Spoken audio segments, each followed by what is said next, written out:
You're watching the Batter Fans Network. Welcome, everybody, to episode number 59 of the Battle Heat Fans Podcast. I'm your host, Dave Got alongside me, as always, Mr. Daniel Solana. How are you doing, sir? Freezing, man. I am absolutely freezing Yeah, cold. It's cold in Miami. But last it's night it was surprising. hot. It was hot in the AAA, in the Kaseya Center. And like I said off camera before we got on, screw these guys, man. Screw these guys. Literally, they wait until the games that I don't go to play out of their minds. And of course, the games that I do go to, they're tight or we're losing going into the fourth quarter. And I got to deal with those away fans. Yesterday would have been amazing. If Yeah, I'm yesterday would have sure. happened on Saturday, I could have talked so much crap to all those Bulls fans that were in my section. Of course, I didn't. And but whatever, man. It is what it is.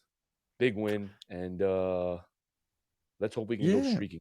yeah. Look, I'm kind of tired of talking about the Bulls. Third game during regular season is kind of weird. But they got the dub. They won the series. I'm sorry, the series technically. Um, Last night I thought, who do you think was your standout last night? Pelle Larson, man. Pelle Yeah, Larson was unbelievable. He has been uh, so good over this last, I want to say, couple weeks. since Tyler Hero's He's been out, he's been starting. Yeah, man. And Hmm. look, the Heat's record, and we've talked about this many times. The Yeah. Heat's record is so much better when Pelle Larson starts than when he comes off the bench. Yesterday, he had a huge first quarter, Danny. 13 points in that first quarter. He was hitting jumpers. He was driving the ball. He was playing fantastic defense. And for me, I mean, And they never it looked was back. it was Pelle Larson. After that first quarter, the game was basically over. And you know what's weird is that usually when a team takes a big lead in the first quarter, the NBA is a game of runs, right? You expect at some point the other team's gonna make a run, but man, it was just cruise control all the way through. After that third quarter, it was a wrap. It was a boring game.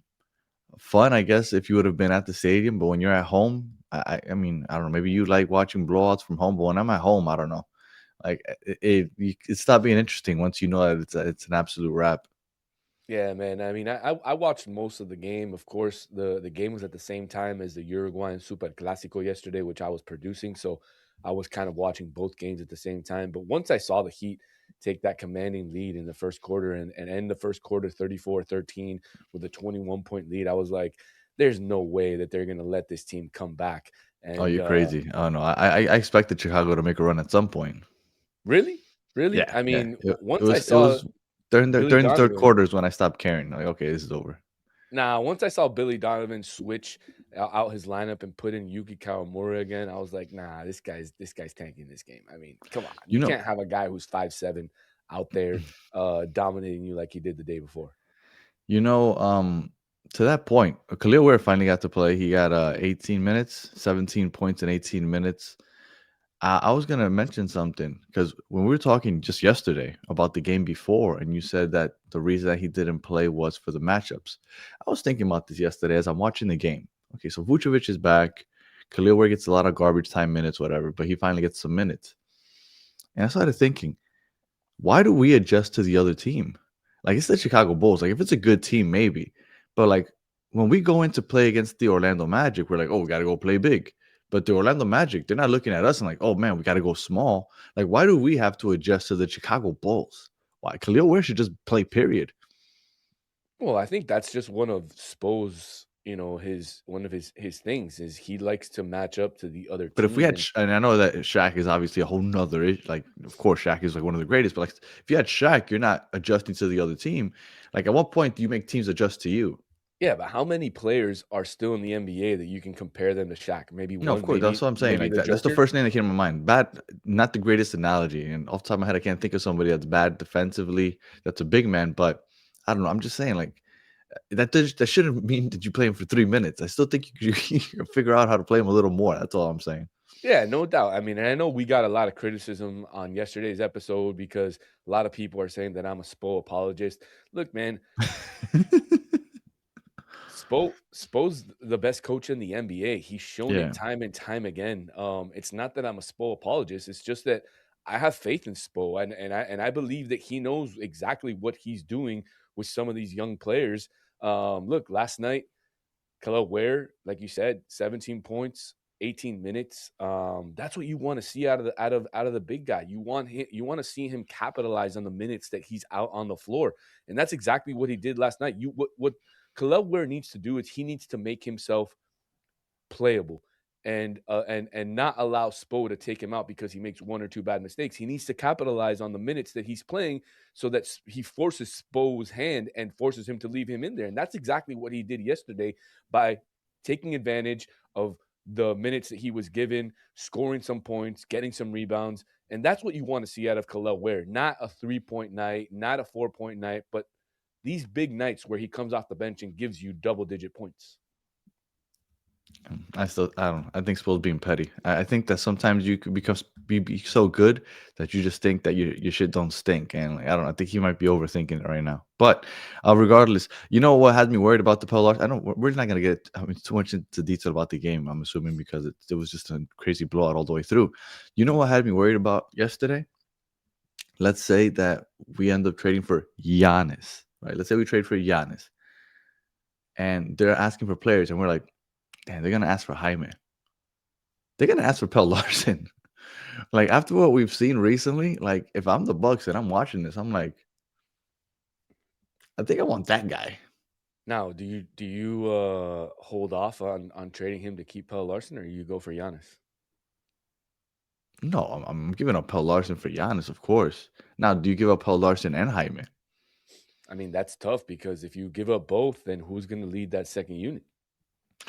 Well, because look, and I know Giannis is a great player, but look back at Giannis's history. Outside of that one NBA run where he should have got eliminated in the second round if Kyrie Irving and James Harden don't go down because they got beat by 50 points the first two games. It was that series where they eliminated the Nets. If it's not for that, he rarely makes it out of the first round. Like he needs help. Yeah, and he's gonna get help, right? He's gonna get help. He's gonna play with Bam Adebayo. You're gonna have Norman Powell. You might even have Pell Larson in there. Well, yeah, but my point is like he needs a roster. Like we can't just give up the majority of this team for Giannis because absolutely not. He's not carrying the team completely. And I know he has Bam and Norman Powell, but like we need something because I don't know. We'll see. It's gonna be an interesting week. I'm really curious to see how this plays out because it's gonna be very interesting to see what happens. Yeah, I'm really hoping that they pull it off though. Me too, man. I mean, the last that I'm hearing, obviously Golden State seems to be leading the charge, and I blame it on you, Danny. I blame it on you because you were the one. It was my common sense. Nah, it wasn't your common sense. It was you just trying to be a devil's advocate, and it's finally working out in your plan, and that's just the way it goes sometimes. But I still do think that the Heat have the most competitive package to bring in Giannis when it comes down to players, picks, and different types of assets. I think that they have the best to offer. I saw a crazy trade last night where they had Draymond Green going to the Nets. For what? I didn't see that. It was a 3-team trade between the Bucks, the Nets, and the Warriors. And they had Draymond Green and a second-round pick going to the Nets. They had Kyle Kuzma, Thanasis Antetokounmpo, and Giannis Antetokounmpo going to the Golden State Warriors. And then they had Jonathan Kuminga, Podziemski, and like 5 first-round picks going to Milwaukee. I still don't see how that's better than a package around Tyler Hero and maybe Jaime Jaquez, or not even include Jaime Jaquez, just Tyler Hero and anybody else that they want on the roster, really.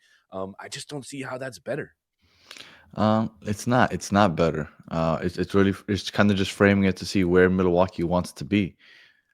Because Milwaukee gets good players from Miami Heat. Because let's be real, like I think the Miami Heat have the most assets that are good players for the Milwaukee Bucks, and I think the Milwaukee Bucks might be in the mindset of I want to tank for 2 or 3 years, and these players are not going to let us get the top 3 pick, And I think that might be where Milwaukee is thinking. Yeah, but what kind of a way is it that to be thinking like, hey, we're gonna tank for the next few years, and you're gonna there's only one franchise. There's only one fan base in the well, maybe a handful of franchises like the Miami Heat with the Heat culture.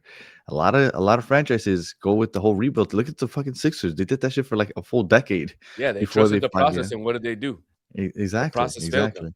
It did. I mean, if Kawhi Leonard doesn't hit that shot with the Toronto Raptors that year, I think they have a chance to make it to the finals. But Yeah, man, like that's the route that a lot of teams take. So It's embarrassing, man. It's that's the embarrassing. How NBA could you tell your outside fan of base, "Hey, Miami. we're gonna suck for 3 years, deal with it." I mean, Hmm. what is that? What is that? Like, how You do know you what? expect your fans to wanna pay money to see a bunch of scrubs? I agree with you. I think Milwaukee has the luxury, maybe not the luxury, but I think they have the benefit that they won a championship in the last 5 years. So the fan base might be a little more patient. But like I get what you're saying because there's some teams that haven't won crap and they tell their fans like, hey, we're gonna rebuild now. And they just kinda gotta eat it. So yeah, it sucks. But yeah, with all that said, just to finish up with this, the Miami Heat in their next 12 games, they only play two teams that are over 500. This is the Celtics on Friday, and then the Houston Rockets, the last game of the year. Oh, actually, the Sixers, I believe, are over 500 also. So three teams. But so in the next 14 games, the Miami Heat should and could go streaking.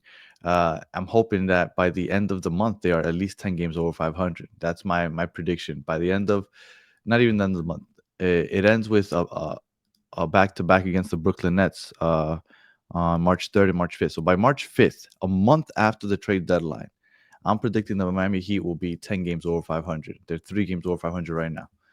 What do you think? That's a stretch, man. That's tough, but Mm-mm. obviously with the schedule that they have coming up, I mean, it's definitely doable. And if they can play like how they played last night against those teams, then they will be 10 games over 500. They will go streaking at some point in this 14 game, you know, kind of mini schedule that you've created there. Yeah, I think it's very possible that they do good things, but they need to play like how they played last night, not like how they played Saturday against the Bulls. Um, but I think this team turned a corner yesterday. I think what happened on Saturday, they felt extremely embarrassed. They must have had some sort of players only meeting. They must have let the air out yesterday. They must have said something to each other because you don't play as bad as you did on Saturday and then come out on Sunday without something happening. Um, and I'm just glad that it did because I love watching the style of Heat that we saw last night versus what I saw live in the arena on Saturday, which was just brutal. I mean, my eyes were hurting with what I was watching. So I'm excited, man. I think it's gonna happen. And also we gotta mention, man, Tuesday against the Atlanta Hawks. If you guys remember in 2006, the Heat won the World Championship, the NBA championship. They're gonna be celebrating 20-year anniversary of that 2006 title win with a lot of players returning on Tuesday to have a halftime ceremony where they honor that team. So, I mean, I'm going to the game, Danny. Obviously, this is a big game because of that, and I want my son to experience that to kind of see the '06 team. So I'm taking him to the game, but I'm scared, man. I'm scared that I'm going to the game that they're just going to put up a dud. Those halftime things always kill me because I feel like Oh, those games, they're like those 30 those minutes celeb long. Yeah, they're yeah, I'm 30 leaving minutes early. long, and I feel like the Heat always do. I was there for when they named the court after Pat Riley. That was it last season. I think it was the first game of the year, maybe. And it was like a 30-minute thing. And then when they came back, the Magic just came and just mollywopped them in the third quarter. And I was walking to my car halfway through the fourth quarter. Like, I was like, I hate those. Whatever. I get where you're going, but sometimes they don't end up doing very well in those. Yeah, You I remember mean, the ring it ceremony happens. back in 2007? Yeah, where we got blown out by the Bulls or somebody Yeah. else. Yeah, yeah, that was brutal. Yeah. I'm telling you, I don't know. I have bad karma, PTSD for those ceremonies. Any final words, Solana? Nah, man, I'm hyped, man. I'm hyped for the rest of the season. I'm ready for Thursday. I'm ready to see if the Heat can pull off this trade, and we'll be back on Wednesday with the post game 11 and of 3. Heat.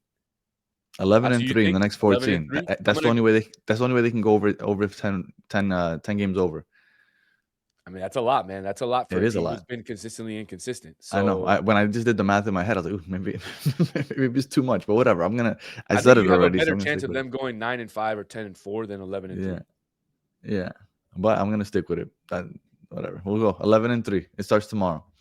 All right. If you're listening on audio, appreciate you listening to the end. Please use 5 stars and a comment. If you're watching on YouTube, like and subscribe. And we will be back on Wednesday, talking about Tuesday night's ceremony and a win, the first of the 11 wins in the next 14 games against the Atlanta Hawks. So until the next one, have a good one.